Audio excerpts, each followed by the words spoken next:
শেষ পর্যন্ত যেন এক অদ্ভুত দৃশ্যই দেখা গেল।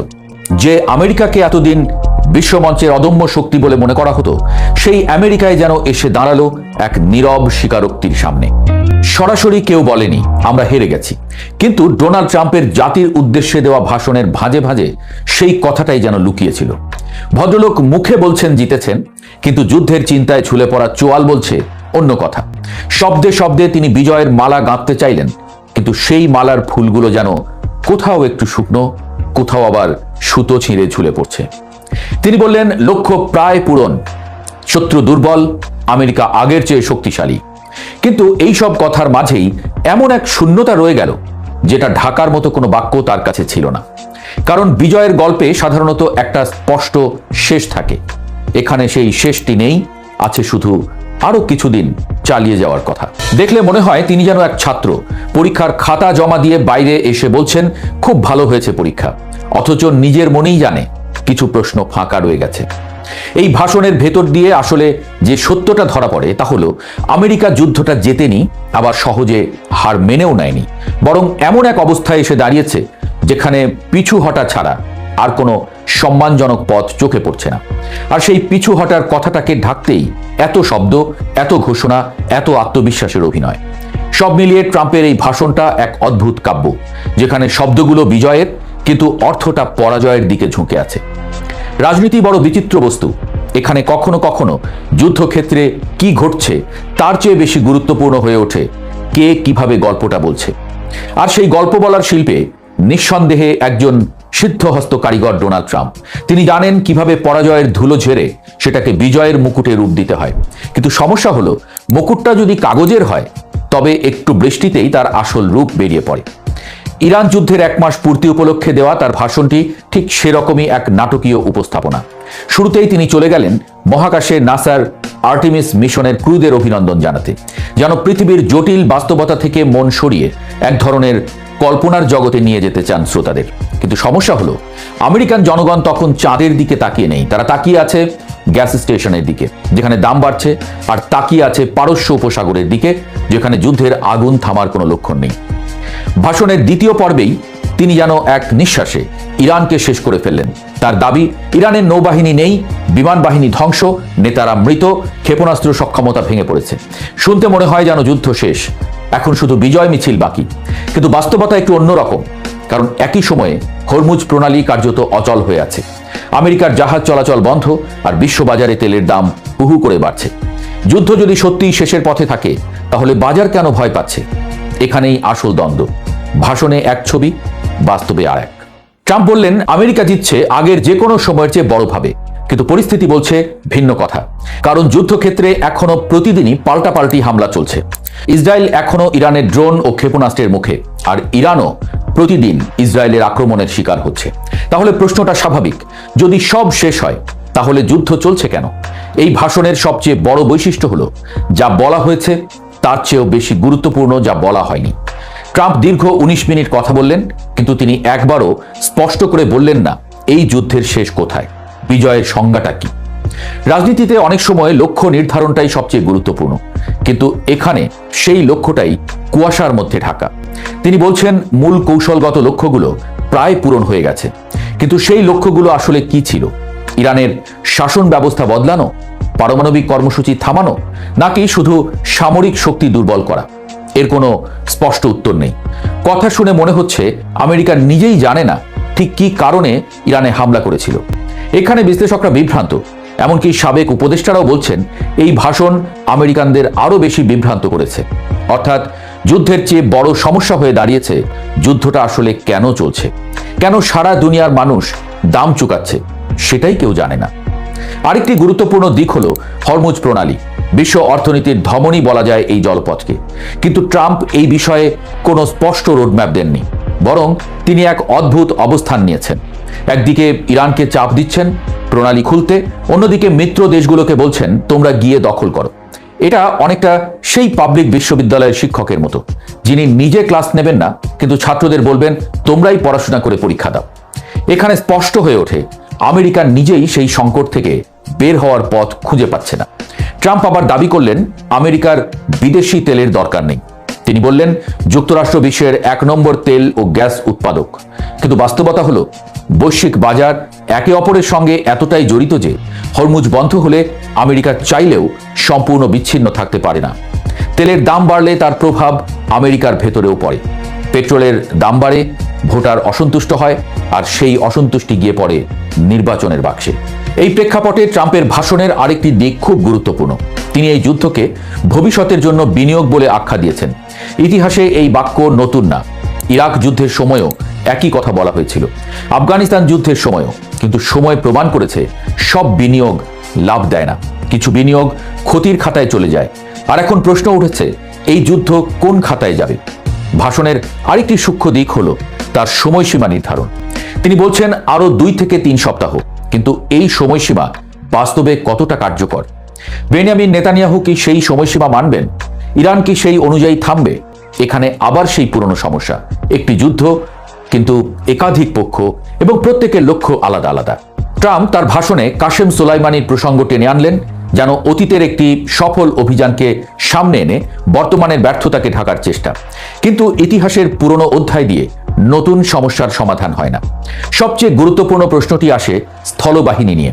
হাজার হাজার মার্কিন সেনা এই অঞ্চলে জড়ো হচ্ছে, কিন্তু তাদের ভূমিকা কি? আক্রমণ, প্রতিরক্ষা, নাকি শুধু চাপ সৃষ্টি? এই প্রশ্নেরও কোনো উত্তর নেই। এখানেই বোঝা যায় যুদ্ধ শুধু সামরিক নয়, কৌশলগতভাবেও আটকে গেছে। আর এই আটকে যাওয়াটাই আসল সংকট। আমেরিকার অভ্যন্তরীণ রাজনীতিও এখানে বড় ভূমিকা রাখছে। জনমত এই যুদ্ধের পক্ষে নেই। পেট্রোলের দাম বাড়ছে আর সামনে নির্বাচন। এই পরিস্থিতিতে ট্রাম্পের জন্য সবচেয়ে বড় চ্যালেঞ্জ হলো কিভাবে এই যুদ্ধ থেকে বের হওয়া যায়, সেটাও আবার এমনভাবে যাতে দেখতে পরাজয়ের মতো না লাগে। এটাই রাজনীতির সবচেয়ে কঠিন সমীকরণ। হার মানতে হবে, কিন্তু সেটা স্বীকার করা যাবে না। সব মিলিয়ে ট্রাম্পের এই ভাষণটা যেন এক ধরনের মনস্তাত্ত্বিক যুদ্ধ। তিনি শুধু ইরানের সঙ্গে লড়ছেন না, তিনি নিজের জনগণের মনোভাবের সঙ্গেও লড়ছেন। তিনি বোঝাতে চাইছেন সবকিছুর নিয়ন্ত্রণে আছে, কিন্তু ভাষণের ফাঁকফোকরগুলো বলছে সবকিছু নিয়ন্ত্রণের বাইরে চলে যাচ্ছে। শেষ পর্যন্ত এই প্রশ্নটা থেকেই যায়, এটা কি সত্যি লক্ষ্য পূরণের কাছাকাছি পৌঁছানো এক যুদ্ধ, নাকি এটি এমন এক জটিল ফাঁদ যেখানে আমেরিকা নিজেই আটকে গেছে? আর সেই শেষটা কি হবে, বিজয়ের নাকি স্বীকার না করা পরাজয়ের? সেটাই এখন দেখার বিষয়। আমেরিকার বিরুদ্ধে কাতারের অকল্পনীয় অ্যাকশন, এই শব্দটি বা এই বাক্যগুচ্ছ আপনাদের সামনে উপস্থাপিত হবার পরে আপনারা একটু বিভ্রান্তিতে পড়ে যেতে পারেন যে সত্যি আমেরিকার বিরুদ্ধে কি অকল্পনীয় অ্যাকশনে যাচ্ছে কাতার। কাতার আমেরিকার বিরুদ্ধে কি কখনো সংঘাতে জড়িয়েছে বা সংঘাতে যেতে পারে? এই প্রশ্নটি স্বাভাবিকভাবে উঠতে পারে। তবে আজকে পুঙ্খানুপুঙ্খভাবে বিশ্লেষণ করে দেখিয়ে দিতে চাই মধ্যপ্রাচ্যের ছোট্ট তবে শক্তিশালী রাষ্ট্র কাতার এই মুহূর্তে আমেরিকার বিরুদ্ধে পরোক্ষভাবে কি কি ভূমিকা রাখছে। সবসময় কাতার দুতিয়ালি বা মধ্যস্থতাকারী রাষ্ট্র হিসেবে আমাদের কাছে পরিচিত। ইরান মার্কিন যুক্তরাষ্ট্রের মধ্যে যতগুলো সমঝোতা বা মধ্যস্থতার ঘটনা ঘটেছে কাতার কোনো না কোনো ভাবে সম্পৃক্ত ছিল। কিন্তু সাম্প্রতিক সময়ে এসে দেখছি, বিশেষ করে 28 ফেব্রুয়ারি 2026-এর পর ইরান মার্কিন যুক্তরাষ্ট্র ইসরায়েল যুদ্ধ শুরু হওয়ার পরে কাতারের তরফ থেকে ইরানের পক্ষে সেই ধরনের কোনো পদক্ষেপ গ্রহণ করা হয়নি, বা মার্কিন যুক্তরাষ্ট্রের তরফ থেকেও কোনো পদক্ষেপ গ্রহণ করা হয়নি কাতারকে ঘিরে। এখন দেখুন, কাতার এমন একটি অবস্থানে সবসময় থাকতে চায়, মধ্যমপন্থী অবস্থান, না মার্কিন যুক্তরাষ্ট্রের পক্ষে বা না ইরানের পক্ষে। কিন্তু এবার এই যুদ্ধের প্রেক্ষাপটকে ঘিরে মধ্যপ্রাচ্যের মার্কিন ঘাঁটিগুলোতেও হামলা করছে ইরান। আপনারা জানেন যে কাতারে আল উদেইদ নামে একটা ঘাঁটি আছে। এই ঘাঁটিতে 10,000-এরও বেশি মার্কিন সেনাদের অবস্থান। এটি হচ্ছে মার্কিন ঘাঁটি, বলা যায় মধ্যপ্রাচ্যের অন্যতম বৃহৎ একটি ঘাঁটি। তো এই ঘাঁটিও কিন্তু দফায় দফায় এখন আক্রান্ত হচ্ছে ইরানের ড্রোন মিসাইল হামলায়। কাতারের তরফ থেকে বারবার বলা হয়েছে যে আমরা যেন বেসরকারি স্থাপনাগুলো রক্ষা করতে পারি, আমাদের রাষ্ট্রীয় প্রতিষ্ঠানগুলো যেন আক্রান্ত না হয়। আমি আরেকটু খোলামেলা বলতে চাই যে কাতারে এই যে মার্কিন ঘাঁটি, এটার উদ্দেশ্য কি? উদ্দেশ্য দুটো। একটা হচ্ছে যে কাতারের নিরাপত্তা দেওয়ার ক্ষেত্রে মার্কিন যুক্তরাষ্ট্র বা আমেরিকা ভূমিকা রাখবে, আর দ্বিতীয় বিষয় হচ্ছে যে পশ্চিমা বিশ্বের সঙ্গে সম্পর্ককে এবং অর্থনৈতিক বিস্তৃতিকে শক্তপোক্ত করা। তো এই দুটি লক্ষ্যেই মূলত মার্কিন যুক্তরাষ্ট্রকে ঘাঁটি করার অনুমতি দেয় কাতার। কিন্তু ঘাঁটি করার সময় যে এগ্রিমেন্ট হয় সেখানে স্পষ্টভাবেই উল্লেখ ছিল যে কখনোই এই ঘাঁটি ব্যবহার করে মধ্যপ্রাচ্যের অন্য কোনো রাষ্ট্রে আঘাত করা যাবে না, যুদ্ধ করা যাবে না। তাহলে এই ঘাঁটিটি কি হিসেবে ব্যবহৃত হবে? এই ঘাঁটিটি কেবল রিজার্ভ ফোর্সের অবস্থানকারী একটা জায়গা হিসেবে বিবেচিত হবে। প্রিয় দর্শক, এবারও কিন্তু আমরা সেই নমুনা পেলাম। কি নমুনা? প্রথম বিষয় হচ্ছে যে এই ঘাঁটিকে যুদ্ধের জন্য মার্কিন যুক্তরাষ্ট্রকে ব্যবহার করতে দেওয়া হয়নি। এটা হচ্ছে এক নম্বর দিক।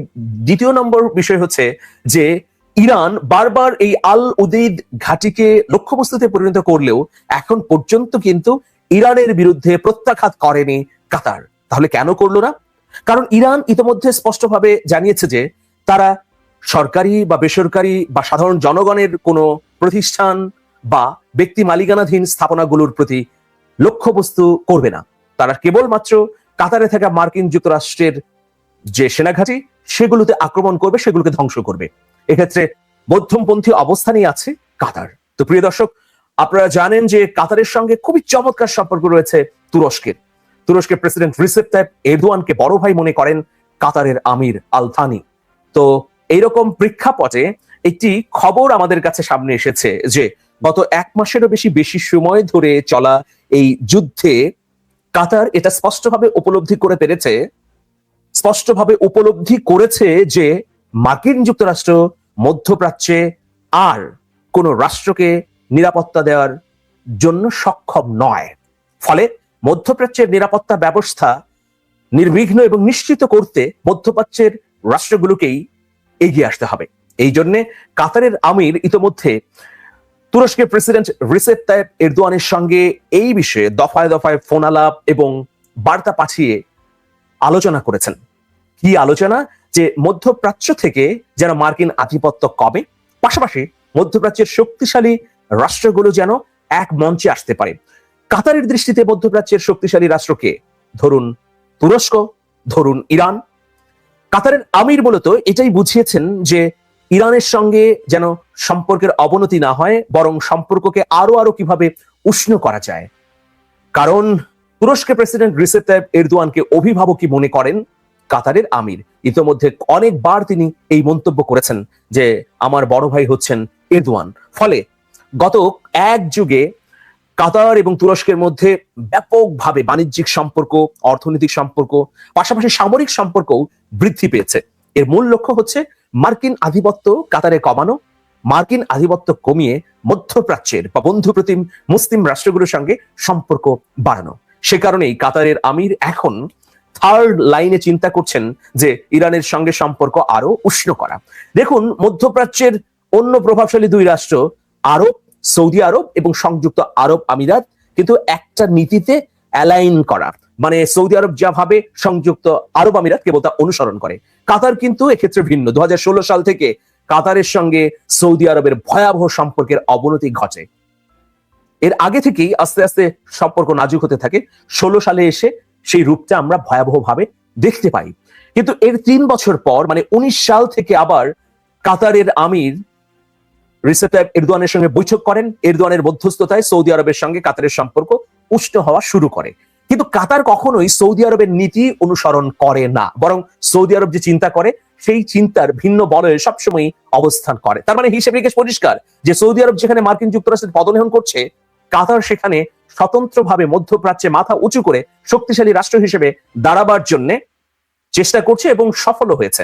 তো এই কারণেই কাতারের সরকারি কর্তৃপক্ষ চাইছে যে ইরানের সঙ্গে সম্পর্ক বজায় থাকুক। সেক্ষেত্রে ইরান কাতারে অবস্থিত মার্কিন ঘাঁটিগুলোতে যতই হামলা করুক তাতে কোনো আপত্তি নেই, কেবলমাত্র কাতারের কোনো স্থাপনা, সরকারি বেসরকারি প্রতিষ্ঠানে হামলা না করলেই হলো। এটা হচ্ছে একটা দিক। আরেকটি খবর ইতিমধ্যে প্রকাশিত হয়েছে যে আমরা মানে ডোনাল্ড ট্রাম্পের দপ্তর থেকে বিভিন্ন সূত্র মারফত এটা বলা হচ্ছে যে ডোনাল্ড ট্রাম্প কাতারের আমিরকে অনুরোধ করেছিলেন যেন কাতারের এই সর্ববৃহৎ ঘাঁটিটি থেকে মার্কিন সেনারা ইরানের বিরুদ্ধে স্থল অভিযান চালাতে পারে। কিন্তু কাতারের তরফ থেকে স্পষ্টভাবে জানিয়ে দেওয়া হয়েছে যে আমাদের ঘাঁটি কোনোভাবেই যুদ্ধের জন্য ব্যবহার করতে দেওয়া হবে না। বিশেষ করে ইরানকে আক্রমণের জন্য আল উদেইদ ঘাঁটিকে ব্যবহার করতে দেওয়া হবে না। ফলে ডোনাল্ড ট্রাম্প ব্যাপকভাবে প্রত্যাখ্যাত হয়েছেন, তিনি অসন্তুষ্ট হয়েছেন কাতারের আমিরের প্রতি। এই তথ্যও কিন্তু আমাদের সামনে ছড়িয়েছে। তো এই দুটো বিষয়, একটা হচ্ছে রিসেপ তাইপ এরদোয়ানের মাধ্যমে কাতারের সঙ্গে ইরানের সম্পর্ক আরো বৃদ্ধি করা, আর দ্বিতীয় বিষয় হচ্ছে স্থল অভিযানের ক্ষেত্রে কাতারে অবস্থিত মার্কিন ঘাঁটিকে মার্কিন সেনাদের জন্য ব্যবহার করতে না দেয়া। এটা সাম্প্রতিক সময়ে আমেরিকার বিরুদ্ধে কাতারের অকল্পনীয় অ্যাকশন বলেই অনেকেই মনে করছেন।